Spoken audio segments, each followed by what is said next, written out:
regard sa plates, from the 25,803 nga i-allocate iti di Ilawag District Office, at dapat balanse mi apo nga i-distribute na 2,376. Compared ka DJ total agad, medyo basit dito nga figure yan.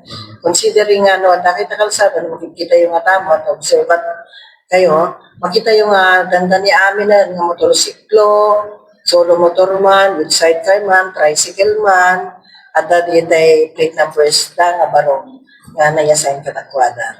Okay. Ma'am, so tuloy pala dissemination kay kaniging local government yun? Well, sumad na iso. Nung adama nag-request kada kami nga mabalin kami mabalagkarapan dayanda, mabalin met. But then nung ararigan tayo, anakas jay nga kaadon. So i-encourage me dito different LGUs through the DJ Toda da kada dito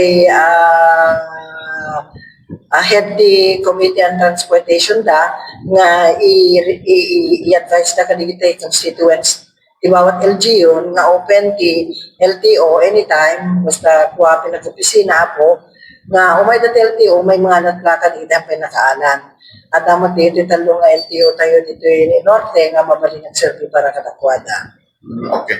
Ma'am, after kanibigatan mo distribution ti plaka, may implement na ito at the strict implementing the no plate or traffic?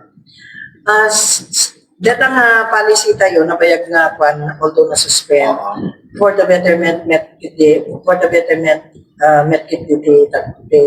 kakadwa tayo datay amin para kada tayo gaman tayo kini Apo Asik nalawak met iso na nga agi-disseminate ka dito policies ti opisina kaya urayan tayo tabasitin Apo DJ pa naka-implement namin kasumunto nga isunto ti dumteng kada tayo siguro aguray tayo basitin.